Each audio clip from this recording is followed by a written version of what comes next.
भाइयों नमस्कार। पिछले वीडियो में हमने आपको कोरोना बीमारी से संबंधित कुछ आयुर्वेदिक औषधियाँ, प्राणायाम और मंत्रोच्चार के साथ यज्ञ के बारे में बतलाया था। मैंने पिछली वीडियो में कहा था कि मैं मंत्र और यज्ञ के वैज्ञानिक पहलू पर आपसे बात करूंगा। तो भाइयों आज प्रस्तुत है मंत्र और यज्ञ का वैज्ञानिक पहलू। सबसे मैं पहले एक छोटी घटना से प्रारंभ करता हूँ। यज्ञ का क्या महत्व है। भोपाल गैस कांड जब हुआ तो उस फैक्ट्री के बगल में ही कुशवाहा जी का घर था।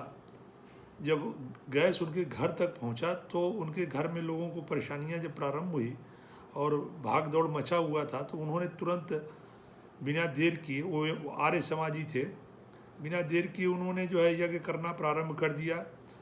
और जो यज्ञ का रसायन था उस कारखाने से निकले हुए जो है रसायन को निष्प्रभावित कर दिया।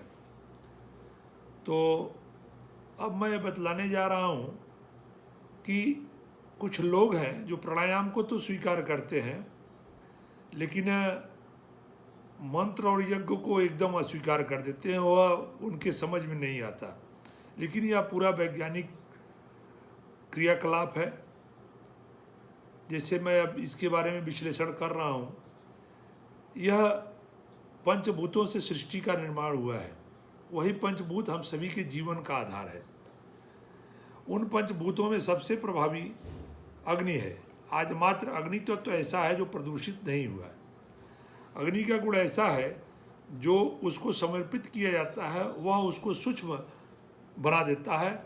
और भारतीय पुरातन विज्ञान का यह मानना है कि जो वस्तु जितना सूक्ष्म होता है उसकी उतनी शक्ति बढ़ जाती है। भारत के महान वैज्ञानिक ग्रंथ उपनिषदों में प्रत्येक वस्तुओं के सूक्ष्म रूपों का विश्लेषण है। इस संबंध में छंदोग्य उपनिषद की एक घटना है।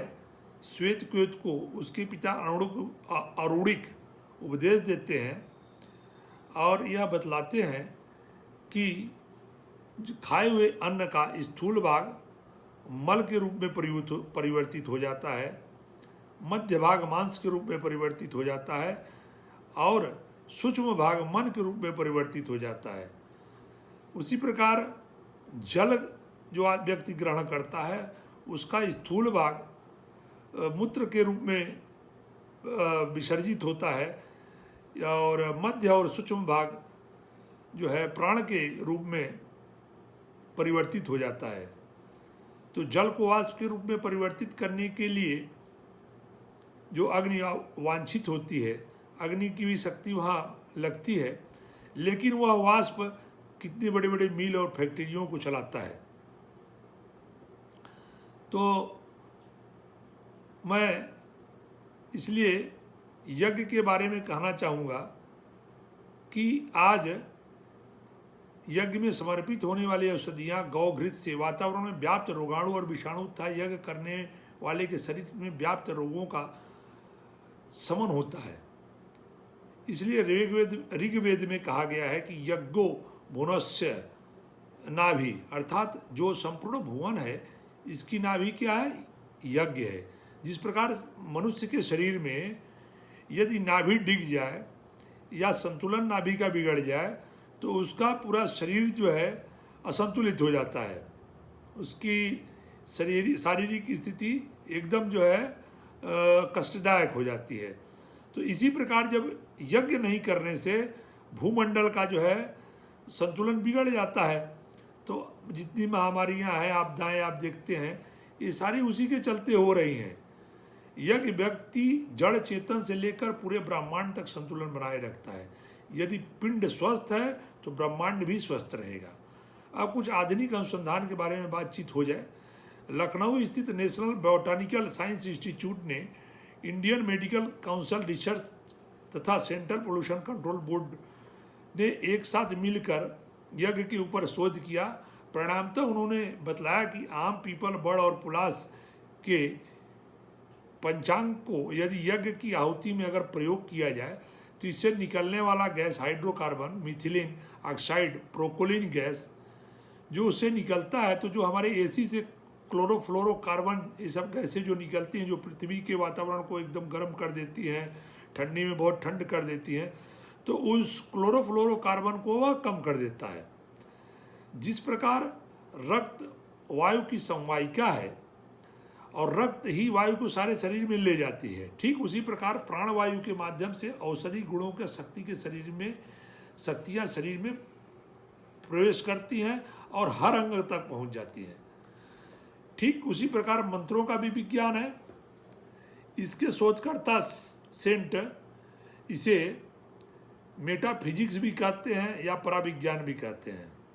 भारत के प्रथम उपग्रह प्रोजेक्ट आर्यभट्ट के टीम में उपनिदेशक और भारतीय अंतरिक्ष अनुसंधान संगठन इसरो के समूह निदेशक रह चुके डॉक्टर शिव प्रसाद कोष्ठा ने नाद विज्ञान और मंत्र से मरीजों के उपचार के बारे में चर्चा की और वो करते भी हैं। जबलपुर मध्य प्रदेश के निवासी डॉक्टर शिव प्रसाद कोष्ठा ने वैज्ञानिक दृष्टिकोण के आधार पर एक शिव मंदिर का निर्माण कराया है। इस शिव मंदिर में शिव मंत्रोच्चार के जरिए रोग का उपचार होता है। कोष्ठा जी का कहना है कि ध्वनि तरंग यानी वेव्स पदार्थ में यानी मटेरियल में परिवर्तित हो जाता है। यह विशुद्ध विज्ञान है।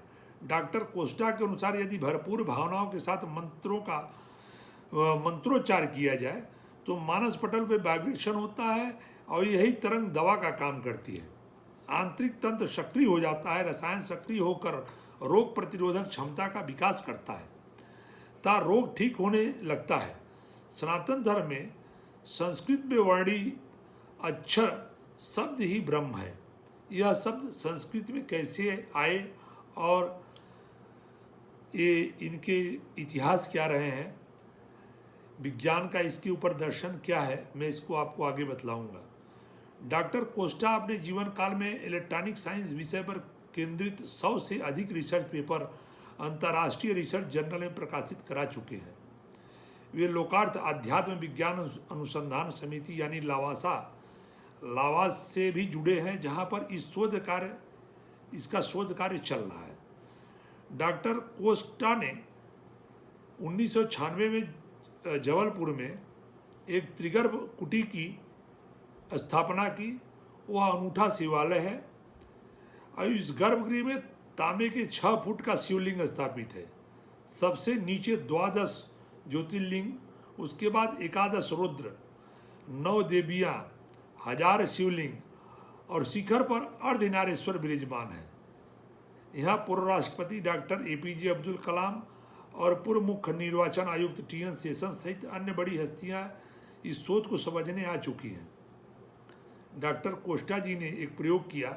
उन्होंने जब ओम शब्द की नाद से उत्पन्न ध्वनि तरंगों को टोनोस्कोप, एक यंत्र आता है टोनोस्कोप, तो टोनोस्कोप यंत्र पर आंका तो इसका वृत्त एक श्री यंत्र के रूप में उभरा।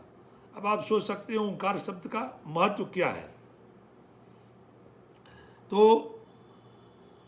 अब मैं आपको बता रहा हूँ कि जो संस्कृत में मंत्रों का उच्चारण होता है, इस पे शोध जो है नासा ने किया कि भाई संस्कृत जो शब्द है वह कैसे आया और किस प्रकार से आया। तो वह जो है नासा ने पृथ्वी और सूर्य के घूमने की जब गति को जो है माध्यम बनाया तो उसमें उन्होंने पाया कि कोई ध्वनि जो है वहाँ से निकल रही है।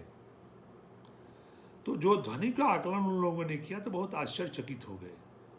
उन सूक्ष्म ध्वनियों का तकनीकी यंत्रों के माध्यम से जब ध्वनि विस्तार किया गया तो उसमें संस्कृत भाषा के स्वर और व्यंजन, पृथ्वी और सूर्य से स्वर और व्यंजन के जो हमारे शब्द हैं वो सामने आए।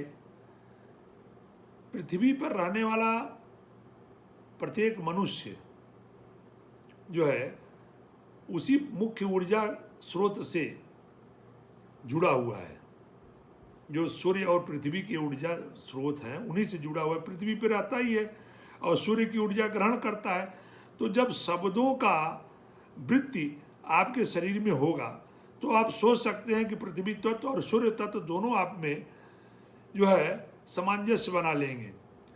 ध्वनि, इस तरह ध्वनि हमारे शास्त्रों में 4 वर्णों में विभाजित है, परा, पश्यंती, मध्यमा और वैखरी।